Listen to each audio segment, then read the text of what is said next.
আগামী 19শে সেপ্টেম্বর থেকে বন্ধুরা শুরু হচ্ছে Bharat Bangladesh 2 match test series. প্রায় 45 দিন বিরতির পর আমাদের ভারতীয় দল কিন্তু আবার ন্যাশনাল ডিউটিতে ফিরবে। যেহেতু প্রতিপক্ষ বাংলাদেশ, আর যারা রিসেন্টলি পাকিস্তানের মাটিতে 2-0-তে পাকিস্তানকে হারিয়ে দিয়ে একটা গোটা ক্রিকেট বিশ্বকে তাক লাগিয়ে দিয়েছে, সেই বাংলাদেশের সামনে একটা ভালো স্কোয়াড কিন্তু ঘোষণা করার জন্য ইতিমধ্যেই ভারতীয় টিম বা বিসিসিআই লেগে পড়েছে। বিরাট কোহলি আর রোহিত শর্মাকে ছেড়ে দিলে প্রায় প্রত্যেকটা ভারতীয় প্লেয়ার যারা বাংলাদেশের সাথে 2 ম্যাচ টেস্ট সিরিজে খেলবে, তারা কিন্তু ইতিমধ্যেই বন্ধুরা কাল থেকে দিলীপ ট্রফি খেলা শুরু করে দিয়েছে, যেখানে ঋষভ পান্তের কামব্যাক হবে বহু বছর পরে টেস্ট ম্যাচে অ্যাজ এ উইকেট কিপার হিসেবে। কেএল রাহুলও খেলছে, শুভমান গিল, যশস্বী জয়সওয়াল, অক্ষর পটেল, মোটামুটি বন্ধুরা সবাই ভারতীয় দলে যারা যারা খেলে তারা কিন্তু সবাই দিলীপ ট্রফি খেলতে লেগে গেছে।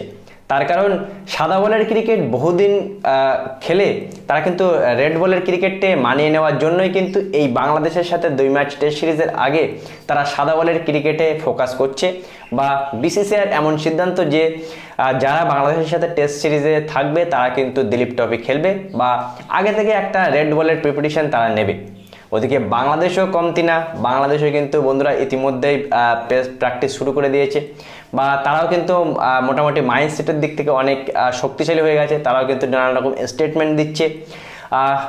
যদিও বলবো বন্ধুরা, ভারতের মাটিতে যেহেতু খেলা, বাংলাদেশের ওপরেই চাপটা থাকবে, কিন্তু আমি এটা বলতেই পারি যে বাংলাদেশে অনেক স্ট্রং টিম, বিশেষ করে তাদের বোলিং লাইন আপটা কিন্তু অনেক শক্তিশালী। ব্যাটিং একটু অর্ধেক স্ট্রাগল করলেও আমি বলবো ভারতীয় দলকে বা আমাদের টিমকে বাংলাদেশের বোলিংয়ের হাত থেকে বাঁচতে হবে। তাদের যা ফাস্ট বোলিং লাইন আপ, তাদের যা স্পিনার লাইন আপ, তারা কিন্তু অনেক স্ট্রং।